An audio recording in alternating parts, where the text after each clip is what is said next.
ABC Radio 5, the big noise at night.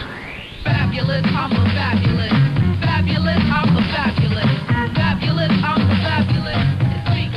Hello, good evening, and welcome. Hawkeye, the new haggis, tartan, heather, haggis and whiskey. What's going on? I hear you mumble out there in Radioland. Has Johnny Vaughan got so hip he's turned Scottish? Well, no, not quite. Johnny Vaughan is in Los Angeles this week, or so he says, and as regular listeners will know, Los Angeles is just Johnny's way of saying he's at his dad's house in Leicestershire. My name is Craig Feguson, and Johnny has asked me to ride shotgun on the stagecoach Fabulous in his absence. Tonight's show is so massive, so huge, so, well, fabulous, that if this radio show were a drunk, it would make Oliver Reed look like a half-pint shandy drinker. I think you know what I'm saying. I hope you know what I'm saying, because I don't. Anyway, tonight we welcome Fiona Cartledge, pink and fluffy fashion genius behind the terrifyingly groovy clothing emporium Sign of the Times in London's exciting Covent Garden. The coolest, poppest riff maestros ever to escape from Leeds, Cud, will be here in acoustic live form. Let's just chew that over for a minute. Delicious. We've got a report on the resurgence of dub reggae clubs. Boom shakalaka, looking forward to that one. We're going to tell you all you need to know if you want to be a record plugger. Hey, careers advice as well. That's because we care. We love you. We really do. Regulars, the kids will be here with more acne-ridden angst, and of course the demo dip. Hold on, Craig's a pleasure overload, I hear you cry. Well, I haven't finished yet. As if all of this were not enough, we have as our special guest tonight a man who is one of the country's favourite TV stars, a man who combines his immensely successful television work with his equally popular West End theatre appearances. Yes, tonight's special guest is Mr. Gary Olsen. I think that the Trades Description Act would demand that we call this show Fabulous on Radio 5. So strap yourselves in and please pay close attention to the safety instruction card. Maybe suck on a barley sugar so your ears won't pop as we lift off tonight with Ash and Jack Names the Planets.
Jack Names the Planets. I wonder if that's a reference to my Uncle Jack, who used to let out a holiday caravan in a broth. Hey, Who knows? And indeed, hey, who cares? Because tonight we've got more important things to think about. Tonight's special guest. Well, special guest doesn't sound special enough. What about tonight's extra special guest? Olivier Award nominee, Super Thesp, whose film credits range from The Cook, the Thief, His Wife and Her Lover to The Birth of the Beatles. A man who on stage has time-warped through the Rocky Horror Show and livied it up with the best of them at the National Theatre. My darlings. He's the star of 2.4 Children and also of John Godber's April in Paris and London's West End. He's also the star of Fabulous Tonight. He's Gary Olsen. Gary, welcome. Thank you. It's very nice to see you. You're doing April in Paris. This is true. In the West End. Now, you've shaken off your lad cockney accent. That's that Baba Bradgold. Yeah. You don't use that in April in Paris. Can you tell us a wee bit about the play? It's about a couple who he's unemployed. From Yorkshire. He's unemployed. She works in a shoe shop and does competitions all the time in magazines. That's a bit of a glamour number. Yeah. And he paints out in his trouble shed. with your voice in the show. No. It's all right, huh? No. Oh, I'm doing all right. Thank you very much. I'm doing all right. Thank you very much. All right. And she wins a competition, and they win a weekend in Paris. And that's the story. I mean, that's superficially it, but really, it's about us, the British and Europe, and it's sort of how staid we are. How unadventurous we can be. Because it's quite easy to stereotype Yorkshiremen as dour and miserable. Is that an accurate description of your? No. He's not like that. He sort of discovers himself as well throughout the play, because as soon as she says, "Oh, I've won this thing," and he goes, "Well, who are you going to go with?" She says, "Well, yeah, I can't go. Oh, I can't." And he really wants to go, and he paints out in his shed, and he's very knowledgeable about art. And when they get there, they go to the Louvre and they're looking at the Mona Lisa, and he knows everything about this painting. And he knows everything about, she stays and says, "Oh, I like that one, I like that one, I like that one." And he just reels off the painters. He knows what he's talking about. And it's just the environment he's in. And, he's been made redundant. And he's bored, he's depressed. And their marriage is sort of gone stale. And it reawakens their marriage. And it's a lovely little love story, as well as being a comedy. Oh, it's John Godber who wrote it, isn't it? Yeah. And he's one of Britain's most successful playwrights. I think he's the third most produced playwright after Shakespeare and Aikbaum. Really? Yeah. Well, he's very successful then. Is there something about his writing and directing that attracted you to the play? Apart from he's the third most successful. It was the money. No, it was. I saw on the piece last year, which was fantastic. I really enjoyed it. But that was the John Godber play on the piece in the West. Yeah, it was on the Garrick. Because Pat Lyven was in that, wasn't it? Yeah. Because we're old showbiz, mates, golf and all that. Lovely. Alison Bracey. Yeah. And I'd been to see that, and I'd seen excerpts of Bouncers on the telly. I haven't actually seen the play, but and I was quite interested to work with this bloke, and he offered me this part. It's a two-hander as well, which I've never done before. Yeah. Which you've never done a two-hander. No, it's good, isn't it? Yeah, it is. Yeah. Woo. So you're best known as a comedy actor. Is that through choice, or you offered less straight roles than comic roles? Offered less straight roles than comic roles. Really? Yeah. Why, you think you're a naturally funny bloke then? I suppose so, yeah. I mean, if they keep offering me these parts, So you seem a bit of a geezer. In fact, I happen to know you're a bit of a geezer. What attracted you to the namby-pamby, girlsy, blousy world of acting? I'm absolutely useless at anything else. I really don't know. I've been doing it. I've always wanted to do it. I got sulky when I was at primary school because I used to play in this skiffle band. Yeah. And they were going to do The Wizard of Oz, but the skiffle band were going to do the music, so I couldn't be in it. So I sulked for 2 weeks until they gave me the part of the wizard.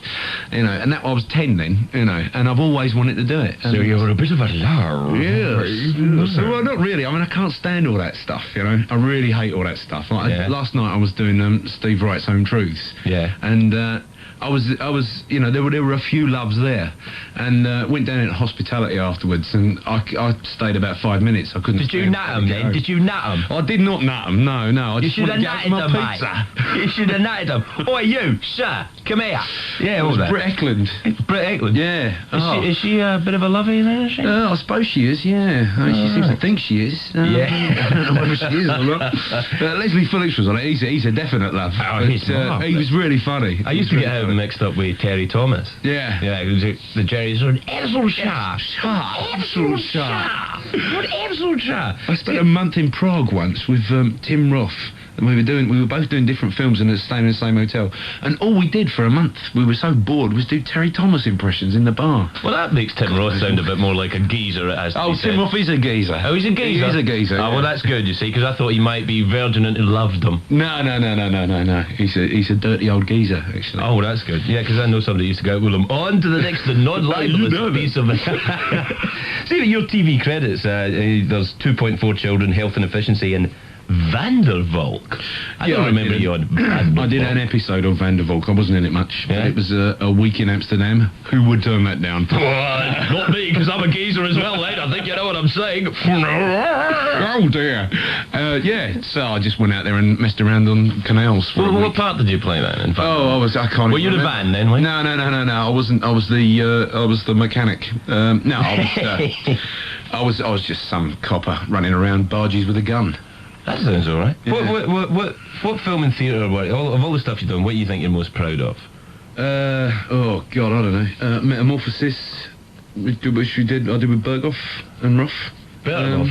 Now, he's a kind of crossover between a lovey and a geezer, isn't he? Yeah. He's a bit lovey, bit geezer. He's more lovey than geezer. I think he likes everybody to think he's more geezer than lovey, but actually he is more lovey than geezer. Right, okay. Have I lost you there? No? More lovey than geezer? Yeah, he's more lovey than geezer, I reckon. We'll learn more about your geezerness later on, Gary, because you're a bit of a dark horse, I think. Hey, link opportunity coming up there. Hey. If you're a dark horse, then this is Dark Man with Yabba Dabba Doo.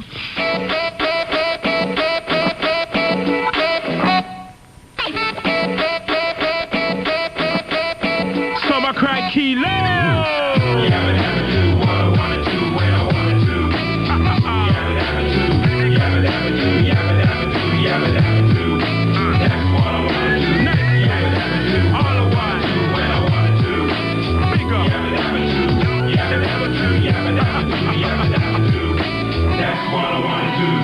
Well, that's supposed to be grammatically correct. I should say they're yabba dabba done. Excellent pun by me. Hey, kids, let me ask you a question. Just what is this thing called rock and roll? What's it all about? Rock and roll is surrounded by hype, which is a fancy way of saying it's surrounded by lies. Sometimes it seems impossible to separate the truth from the fiction. Well, no more. Here and now, the fabulous hipster's guide to rock and roll myths, as opposed to rock and roll myths. Don't worry, we wouldn't have Linda McCartney on this show. My God, shameless punning. I should be on Celebrity Squares.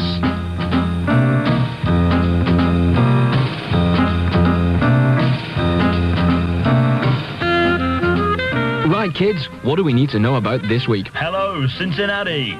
We're not in Cincinnati. Hello, London. Woo, make some noise. I think you're making quite enough noise for everyone, actually. Look, I'm trying to set the scene. I'm trying to give a feel of the raw, primal excitement of this week's Hipster's Guide subject, namely rock and roll.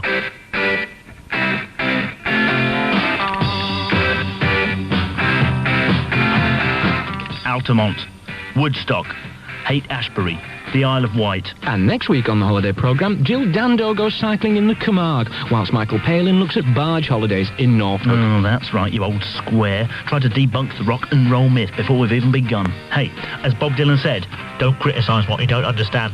On the contrary, I understand it perfectly well. Rock and roll, as you quaintly put it, is one of the few lines of work in which a 55-year-old man can wear leather trousers and a bandana whilst affecting a poodle haircut and not be laughed at by small children in the street. The street? You know nothing of the street, because the street is the spiritual home of rock, the street of dreams, the dark end of the street, Route 66, highway to hell, 2468 motorway, where the streets have no name. No names? It must be murder being a postman. Perhaps you'll be smirking on the other side of your face, Mr. The Man, after I've taken you on a journey to the roots of rock and roll. Roots of rock and roll. Roots of rock and roll. I went to the crossroads, fell down on my knees. The Mississippi Delta, 1950. The Miami Dolphins, 0. Why do they keep laughing? It's a sport thing. The blues, the lonesome, tear-stained music of the disenfranchised black man. The lonesome, tear-stained shite all sounds the same, really easy to play. Music of the disenfranchised con man, more like. And anyway, who cares about miserable old bluesmen sitting on their porches in a swamp? We want the fat car mechanics from the Midlands with moustaches who stole the music off them, lock, stock, and in all probability, barrel. God, you're such a purist.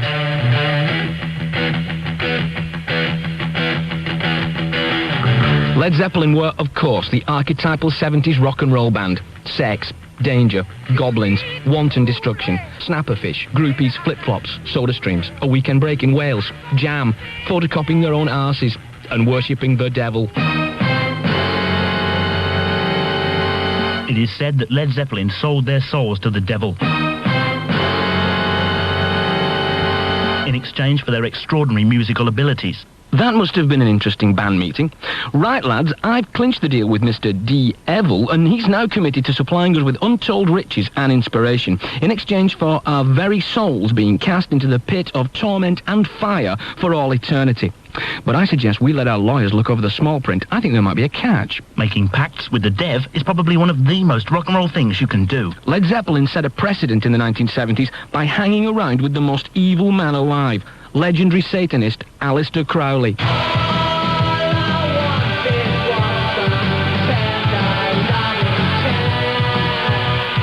And that was the wicked sound of Carter the Unstoppable Sex Machine there, who've just taken time out from recording their new EP to join us here exclusively on the beat. Not Gary Crowley, you bird.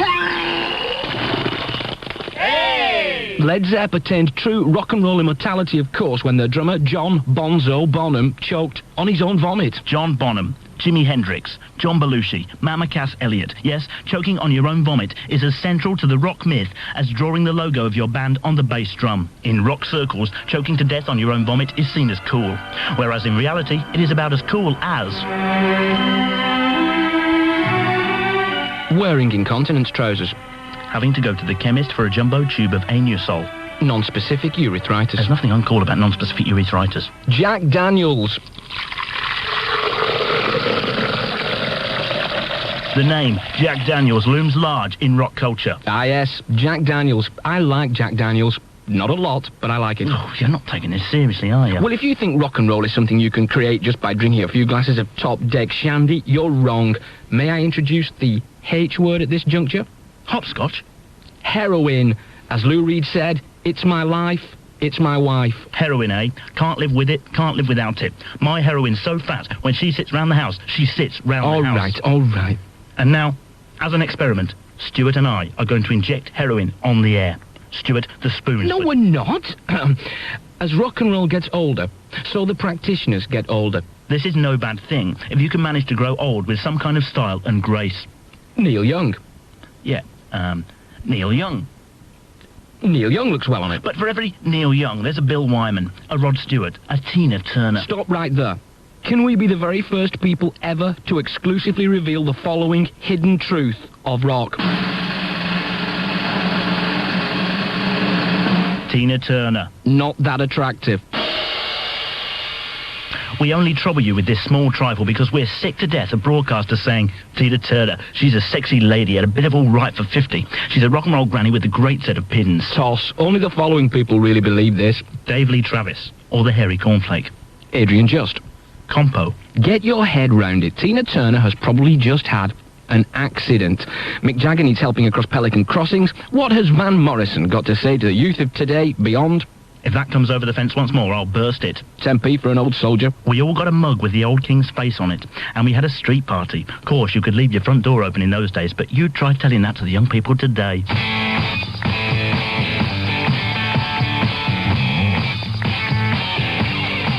But fear not, rickety old rock and roll spirit.